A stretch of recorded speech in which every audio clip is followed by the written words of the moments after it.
and we begin with the growing unrest over police brutality in our country. Protests spanning from Minneapolis to Lansing to Washtenaw County. Overnight, peaceful protests turning violent in Minneapolis over the death of George Floyd, that black man whose neck was pinned under the knee of a white police officer. That officer, as well as the other 3 who were there, fired from their jobs. And today, more protests in Lansing, staying peaceful as the people of Michigan rallied against hate and crimes of violence directed at people of color.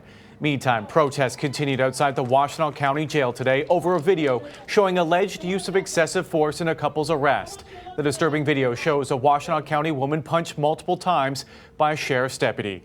7 Action News reporter Kimberly Craig is live with those protesters' demands. Kimberly? Yes, Alan and Glenda, the crowd has cleared, but protesters here say that they want the deputies involved fired and charged with assault. And they say tomorrow they'll take their protest downtown Detroit to the Wayne County Jail.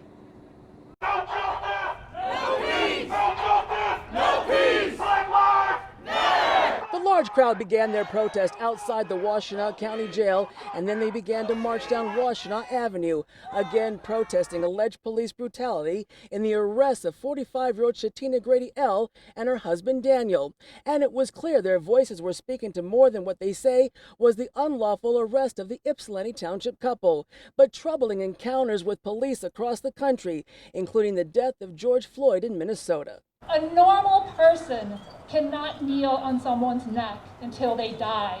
I have very little doubt that what has happened in Minnesota, what has happened in Georgia, what happened in Louisville, what has happened for decades to African Americans in interactions with the police is part of this. So what we see today in Washtenaw County and everywhere else is the response to trauma. On Wednesday, the Washtenaw County Sheriff released both Shatina Grady L. and her husband from their custody, pending further review of the case by prosecutors.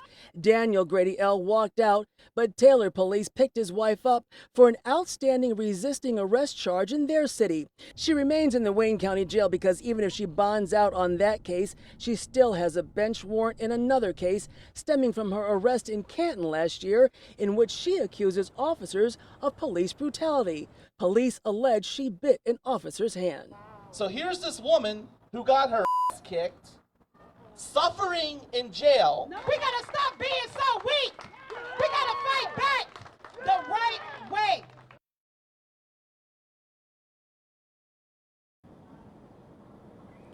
And tomorrow, the sheriff says he will release a lot of information surrounding the arrest of the Grady L's, including all of their body cam footage. Reporting live in Ann Arbor, Kimberly Craig, 7 Action News. All right, Kimberly, thank you so much.